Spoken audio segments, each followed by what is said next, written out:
કચ્છ જિલ્લાના અબડાસા તાલુકામાં આ વર્ષે સારો વરસાદ થયો છે, પરંતુ અતિવૃષ્ટિના કારણે લોકોની હાલાકી વધી છે। અબડાસાના કોંગ્રેસના ધારાસભ્ય શક્તિસિંહ ગોહિલે ગામની જાત મુલાકાત લઈને સ્થિતિની સમીક્ષા કરી હતી। શક્તિસિંહે અબડાસામાં કોંગ્રેસના કાર્યકરોની કામગીરીના વખાણ કરીને રાજ્ય સરકારની કામગીરી સામે સવાલો પણ ઉઠાવ્યા હતા।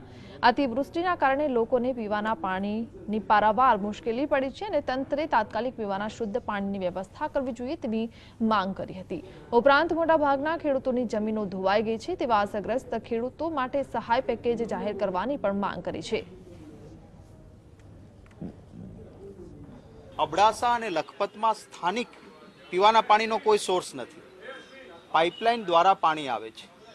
છેલ્લા 2 દિવસથી ઇલેક્ટ્રિસિટી પુરવઠો વીજ પુરવઠો સાવ ખોરવાઈ ગયો છે, એટલે પીવાનું પાણી પાઇપલાઇનમાં આવતું નથી। લોકો જો ન છૂટકે વરસાદી પાણી સીધું પીશે, જે ડોળું કચરાવાળું રોગગ્રસ્ત હોય તો મોટા પાયે રોગચાળો ફાટી નીકળે। જે ખેડૂતોને પારાવાર મુશ્કેલી પડી છે ત્યાં સુધી તંત્ર પહોંચ્યું નથી। હું કોઈ રાજકીય અવલોકન નથી કરતો, પરંતુ 82માં વાવાઝોડું આવ્યું, કોંગ્રેસની સરકાર હતી। 8 કલાકમાં ફૂડ પેકેટ, 12 કલાકમાં કેશ ડોલ્સ અને પૂરતી વ્યવસ્થા કરી હતી અને જમીનોના નવસાધ્ય કરવા માટેના સર્વે પણ કરવા પડશે। ખેડૂતોને ભયંકર નુકસાન થયું છે।